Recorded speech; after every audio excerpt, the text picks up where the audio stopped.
Porpoise Pod's went on here. All right, Solana. So we got a week 2 matchup here against a Baltimore Ravens team that has typically kicked the Dolphins' ass. You know, we talk about years past. Dolphins against the Ravens has been a bit of a horror show. And that's why it was such an interesting game last year for a lot of reasons. But this Dolphins team was mired in such a terrible start. 2-7 at the time. They had just snapped a long losing streak. The Ravens were 6-2. They were 8.5-point road favorites against Miami in this one. Crazy. It's wild. Yeah, it was a real wild turning point for the Miami Dolphins because, I remember all the articles that were like, Lamar Jackson, homecoming king. Everybody was already packing up the Dolphins season. Tua had hurt his finger. Remember, it was his second injury. He had the fractured finger, and he seemed like he was going to be good to go. And then they're like, nah, you're not good to go. Bring in Jacoby Brissett. So we got Jacoby Brissett starting at quarterback for the Miami Dolphins against Lamar Jackson. It felt like they were going to get drubbed. This felt like the Dolphins were going to slaughter this past game. Yeah, I remember going into the game thinking this is going to be a 30-point rout by the Ravens. And Tobin, every time the Dolphins before that game had played the Ravens, it felt since the Greg Camarillo game, it was a 40-point win by the Ravens, right? Because remember, Flo's first year, week 1, Ravens put 59 on the Dolphins. And then for whatever reason, I can't help but think of 2008, Ed Reed, Pennington just throwing interceptions everywhere. And then even if you want to go back to what was that, 2002, the last time the Dolphins played them in the playoffs before that, it just feels like the Ravens are our daddies. Yep. And other than Greg Camarillo, legend, and then this Thursday night football game, the Ravens kind of are our daddies. Yeah, and that's what made this so strange because you have this guy who is coming in here to this hero's welcome. It's such an odd thing because he is such a beloved figure down here, Lamar Jackson. I mean, He really is. And for him to have kind of this national TV coronation almost be ruined by a team that really had lost its identity. I don't know what had happened to this Dolphins defense all year. It had gotten passive. They had dealt with some injuries, but nothing compared to the starting QB being out. And you didn't recognize this team. They had lost to the Jaguars in London. The Falcons game also late in the game. Yes. Matt Ryan throwing a Kyle Pitts all over the field. They go down. Yep. They win the game with a game-winning drive. They were just torching the Dolphins defense. And missed me with injuries because X was playing most of the time. Byron was playing most of the time. This was the Dolphins defense. It was. It's very strange. It was very strange. And then this game was just such a turning point for that attitude because right out of the gate, they are hounding Lamar Jackson. They're coming out of him. Jevon Holland is blitzing like crazy. They're using all kinds of different. Look at them. The aggression had just been cranked up. I don't know if it was a we got nothing to lose attitude or what it was, but that defense that was such a staple the year before that was giving quarterbacks fits. Now all of a sudden it was like an old friend coming back for this matchup against Lamar Jackson. And they really held him down basically that entire game. And it was just such a strange thing that this game where it seemed like they had no hope, nobody thought that they were going to be able to pull it off against a guy of this caliber, an MVP player, and they were able to really, really make him uncomfortable the entire night. It was such a weird night. I'm just looking at some of my notes here, Tobin, from that game. The Ravens scored the first field goal of the game early on their first drive. They didn't score again until 4 minutes left in the fourth quarter. Think about that. The Dolphins held the Ravens without a point until 4 minutes left in the third after their first drive, which was just a Justin Tucker field goal. And if you really think about it, you had Jacoby in the game. He kind of hobbles off the sideline. Right. And then Tua comes in, middle fingers up to Flo. F you. I'm playing this game and plays pretty well, had some big moments. He had the touchdown late in the game as well. But most importantly, middle fingers up to Flo, because Flo benched his ass that game. He blamed it on the injury, but Tua was ready to go. Flo benched It his was an odd ass. thing. Yeah, there was a whole thing that maybe there were reports, some rumors that he thought he was golfing too much and that he wasn't taking his preparation seriously. Which, look, even Mike McDaniel has acknowledged this year that Tua has cranked that up to a different level of profession that maybe he wasn't at last year. So maybe it was some immaturity on Tua's part. He had even admitted after his first year with Chan Gailey that he didn't know the playbook as well as he should have. So perhaps that was a thing. I don't know. It's not, Tua's not a flawless player, a flawless guy. But the thing that's funny about that, when you say middle fingers to Flo, he had both of his quarterbacks hate him because remember, like Jacoby Brissett, they go to the sidelines. They're like, oh, yeah, Jacoby Brissett's been cleared to play. He tried to come in and Flo told him to stay and he walked away frustrated. So he had literally both quarterbacks hating him in that same game. It was pretty marvelous. But the best moments of this game, I mean, really didn't even count because it was Robert Hunt scoring a touchdown that doesn't count, which still should have in my mind. I don't understand. Like if a fat man runs and looks that beautiful with the arch, how does that not count? It was the greatest play that didn't count in the history of the Miami Dolphins, right? Yes. I don't even think it's up for debate. And it made me so happy because everybody loves the fat guy who does something that little guys do in the game. When he does something and looks good, but I don't know. He wasn't allowed to touch the ball. I don't know why he thought he could just take it and scoop, but who cares? Like he's like, I got the football. Let's go. Let's make this happen. Tua's under pressure. I'll make something out of nothing. There was something graceful about him, juking out defenders, jumping into the end zone. Like typically when like oversized guys in the NFL do something, it's never really graceful. It's just, meaty powerfulness coming your way, like a fridge coming your way. There was something extremely like delicate and graceful about him just charging into the end zone. That no joke. Like you look back last year, it's wild to say, but the play that didn't count, that might have been one of the more memorable plays from the Dolphins' 8-game winning streak to end the season. Oh yeah, he got the elevator. That day That's too. Right. It was pretty crazy, and that was at a. So at that point in the game, there was 13 minutes left. It was 6-3, and then you had your plays that really did count, which was Jevon Holland. He lit up Sammy Watkins, forced a fumble, returned it for a TD. The Dolphins really were giving Lamar Jackson hell, and they were trying to be physical with him too. Remember, Jerome Baker basically suplexed him in the end zone, killed him, got a rough in the passer on that one. Jevon Holland got some extracurricular activity on him too, and like you said, they did not score until there was just a few minutes left in the game, but still got him to within 5. So Tua really has to go out there and have this clutch moment. And he does it with a 64-yard pass to Albert Wilson in motion and, really set them up for the clinching touchdown. Tua rushes it in. And it was a huge moment. It was a huge moment for the team. It was a huge moment for Tua. A national TV spotlight game. He comes off the bench, a game he doesn't think he's going to play in. And, really ices the game for this team and gets a win that they desperately need to push him to 3-7. Yeah, when you look at what that game did, I mean, you talk about Jevon Holland, the play he made, it really kind of brought him back to like that Pro Bowl level, I think. And it's not like he was having a terrible season. Really, the entire Dolphins defense wasn't, as you mentioned, wasn't playing great. But man, like I feel like X used that for the rest of the year as fuel. And Jevon Holland, that was kind of like his breakout game, right? Not only on the national level, but he made big plays that game. Pretty sure he had an interception that game, if not one, but 2.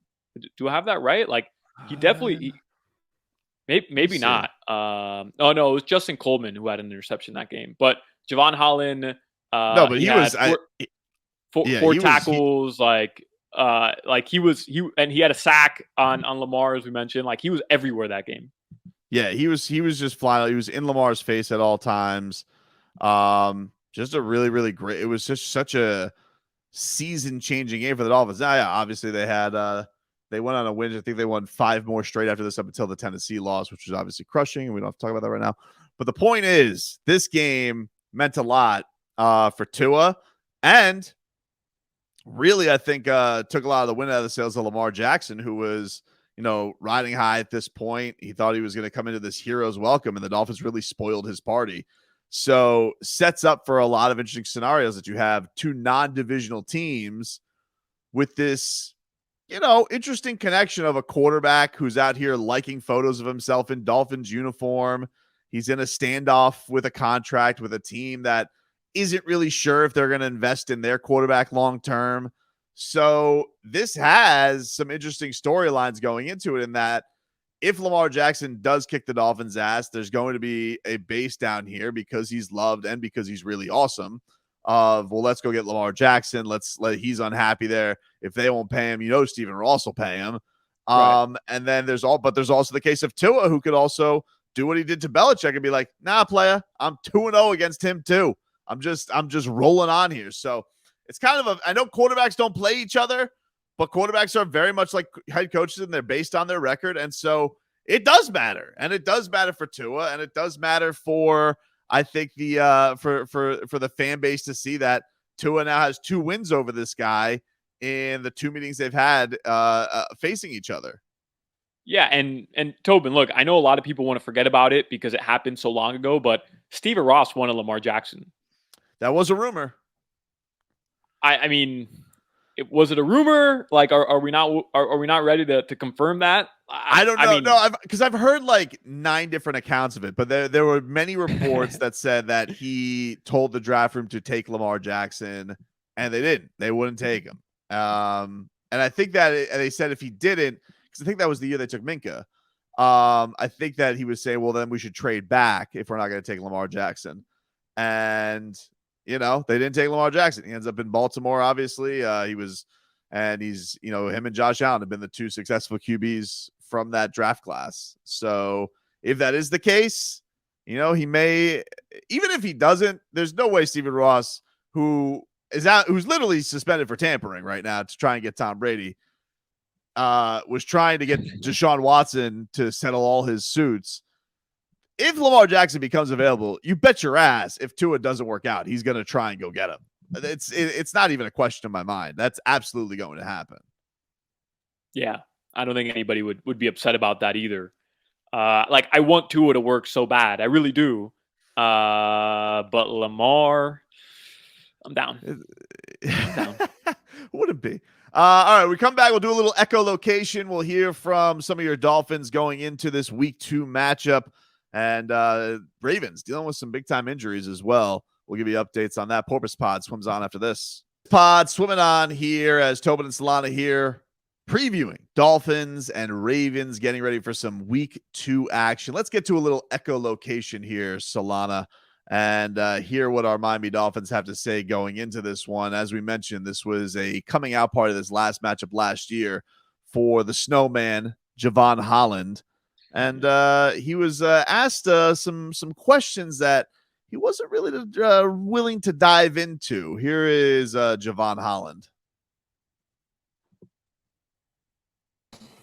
Josh, Boyer, and Mike make a decision on this. It won't be revealed publicly, nor should it be. But how curious are you heading into Wednesday to see if Josh Boyer decides to blitz you and Brandon nearly as much as he did against Baltimore last year when he had 38 combined blitzes, most by 2 NFL safeties in a game in many, many years? That is a fabulous question. No problem. That is a fabulous question that I am not going to answer. I'm not going to answer. I don't have an answer for that. Of course, my question is not what he's going to do. That's strategic. My question was just, Jevon, is it something you're curious to know what his game plan is because last year's was so unique? Nah. I'm going to just do what the coaches tell me. That's my job. Nice try, Barry Jackson. Nice try. Tried to get him. You're not going to get him. You're not going to pin down the Snowman. It's too slick. Way too slick. And McDaniel, he tipped them all off. He's like, hey, this Barry Jackson over there, first of all, only let him have 1 question. He's going to try to sneak 2 on you. Yep. And second of all, he's going to want to try to get a little too much out of you. Don't give him anything. All right? Don't give this Barry Jackson anything. He's going to be there. He's going to try his tricks. He's been a veteran journalist for 30 plus years. Don't let him. Don't look into his eyes. Don't look into his eyes. You never know what he's going to do. But yeah, I mean, I would imagine they are. How is Josh Boyer not going to go with a similar game plan? Like it worked. Prove that it's not going to work. Certainly, like zero certainly blitzes every down, and try to get to Lamar every time and try to frustrate him. Yeah. I mean, like it's a team that people still question their weapons. Now, obviously, look, if they have J.K. Dobbins back, he's still coming back of an ACL, so we don't know what kind of guy we're going to get there. Still got Mark Andrews. He's a beast at tight end. Monster year last year, nearly 1,400 yards receiving, 9 touchdowns. And then somehow I think still goes under the radar for some people who don't play fantasy football. But he's a beast of a tight end that they got to deal with. Scored a touchdown in the game last year. But, for the most part, Solana, like they had a really good game plan for him. So why wouldn't they go that direction? I think that would be it would be silly to think that they wouldn't. I mean, the Dolphins kind of wrote the script on how to stop Lamar last year. I totally get Thursday Night Football in Miami, hectic atmosphere down here. Like, I understand where you could just write it off as, well, it's now in Baltimore. I understand that. But, man, like the Dolphins, I really do believe people saw what the Dolphins did last year and were able to implement it against Baltimore Ravens. And by the way, Tobin, like, as much as I'm looking at, because I know the line opened up at, I think, Ravens -3. Now it's up to 3.5. It might even move to 4. But I know, they put 24 on the Jets. That's really not that impressive if we're being honest. Like, a lot of people want to look at what the Ravens did week 1 against the Jets. And there were a couple impressive plays. I know there was like that 55-yard bomb to Bateman, and then Duvernay caught a 25-yard pass. Like there's, the big play is always going to be there with Lamar. But, I mean, Dolphins put 20 on the Patriots, 24 on the Jets, who are arguably worse. Like, that's not that impressive. Yeah, I mean, look, the Jets suck. I mean, I don't care what their coach is sitting here saying he's taking receipts on everybody. Like, what's his Saleh doing? What the hell does that mean? I don't know. He's like threatening. He's threatening people. He's like, yeah, we'll come find you later. Congratulations, like, you're gonna run your own freezing cold takes account. Great. Joe Flacco's throwing 60 passes a game. Who are you coming after, bro? Feels like this Jets team, they don't seem like they got their head on straight. You got Zach Wilson, banging MILFs, and you got this, this Robert Saleh's worried about what Craig Carton and Mike Francesa are saying up there. Like, I think he's got to get his eye on the prize a little bit. It's win 3 games this season. Like that. Yeah. That's the eye on the prize for you. Win 3 games this season. So also, did you see this with Jevon Holland? Did you see his cowboy look that he had? Incredible. Who was he with, Tobin? Who was that he was posing with on this picture you sent me? Yeah. Hold on, let me get this. I think it's like one of the backup guys, I think. I'm getting it right now. But I did love the cowboy look. Like, he rocked it. And did anybody ask him about that today? I didn't watch the entire press conference. Like, did anybody ask him about the cowboy look? Verone McKinley. That's who he's with. His teammate Verone McKinley's there. Yeah. In fact, perfect setup there, Solana, on echolocation. Here is Jevon Holland talking about said cowboy look. Man, it's not new fit. I was seeing Blake Ferguson wearing like some cowboy stuff, and I was like, I might as well throw a little cowboy hat on or whatever. I already had the suit. Shout out Indochino for the suit, but yeah, it was something simple. Plus, I got a nickname Quick Draw Jev, along with other nicknames, but yeah. New nicknames up the wazoo. Quick Draw Jev. All right. I mean, sure, whatever you want, dude. Look at that for our YouTube audience out there. Oh, fantastic. Yeah. Wow. That's a good look. He's got it going on. And then, he's got he's doing the quick draw thing, Big fan. Big fan of this Jevon Holland. I love this Ocho. I would expect like Sealer to pull off, one of these guys like Sealer or like Andrew Van Ginkel to pull off the cowboy look. Jevon Holland, he went to Oregon, Tobin. Like, are there Cowboys in Oregon? I don't think so. Not aware, but you want to know something? Maybe he lives in Davie, and he's like, you know what? He takes a little stop at Griff's, and he gets himself a nice little Stetson hat, and he's good to go. That's all you need, dude. That is a good point. It's not that out of the realm of possibility. Speaking of nicknames, did you see one of your guys who you popped bottlenoses for, Cader Kohu? Did you see what he was doing on social media? Did you see the nickname that people have given him?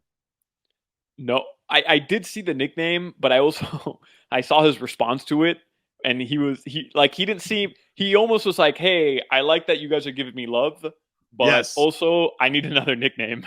Well, for those who don't know, he has been dubbed Darth Cader, which I kind of like. I like Darth Cader. I think it's a good for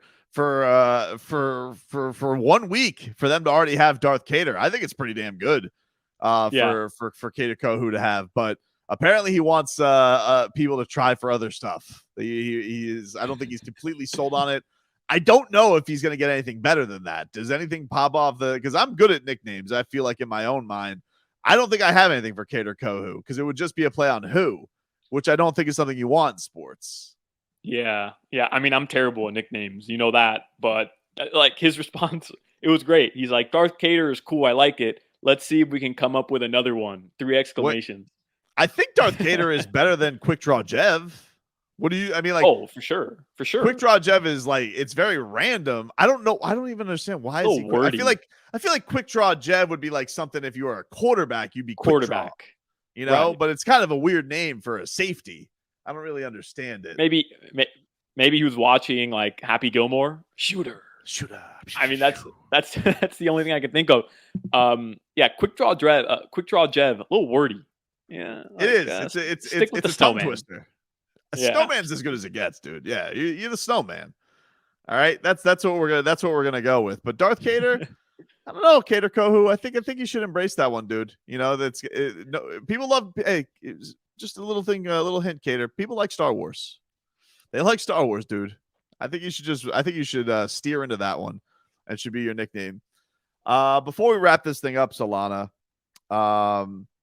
did you hear or see any of the clips of this crybaby Ryan Fitzpatrick on the Levitard show today? What's up with him? I saw that. I saw the clips. I also saw he's taking credit for being the mother bleeper that Brady was talking about. Like Ryan Fitzpatrick, while he was down here until he got benched, always was like team guy, always was the guy that wanted to credit the coaches and credit the players. And then all of a sudden, you know, he gets replaced by Tua and he throws a hissy fit every week and he cries on camera. He was still crying about that today. He was like, "Oh, I still don't think I should have gotten benched for it." It's like, dude, you bastard. Like, to think of your career as anybody who deserves anything in this league of substance is crazy to me because he wore a Conor McGregor outfit for 3 good Bucks games. It doesn't make sense.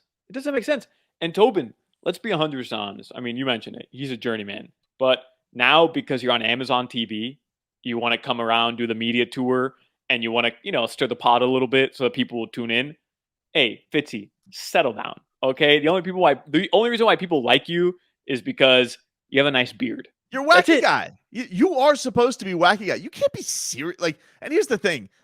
He's a nerd. All right? Like, and just embrace it. Like, Harvard. It's the same thing. It's the same thing that McCoach embraces his smart. He's a smart, witty guy, you know, the wacky, you know, he doesn't try and be over the top and bring out his Harvard or his Yale credentials. This Fitzpatrick, it's like, all right, you're cosplaying a wacky guy. That's all you are right now, dude. You got your Hawaiian shirts and your funny beard and you think you're cool and you're not. You're a show pony. And you want to know something? We all know you hurt your hip on that water slide. And you know what? Karma's a mother bleeper because I know that you made fun of Tua's hip, and I'm glad that your hip got hurt because of an amusement park.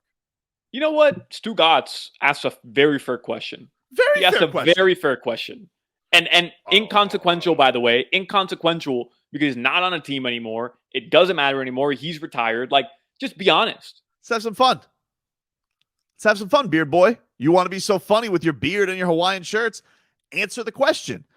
A real show pony who got in his feelings. I'm glad. I hope more people learn to hate Ryan Fitzpatrick. I'm glad that people are coming around to my side on this. Do you think, you know, he's seeing all the stuff Aaron Rodgers is doing? Because Aaron Rodgers is another one of these guys, you know, takes himself so seriously. You think he's seeing that and he's trying to be that, almost like, carry himself with this bravado where, hey, I'm Ryan Fitzpatrick. I'm better than you. That's what it felt like to me during that interview, where it was almost Yeah, just be you. Be goofy Ryan that we all love down here.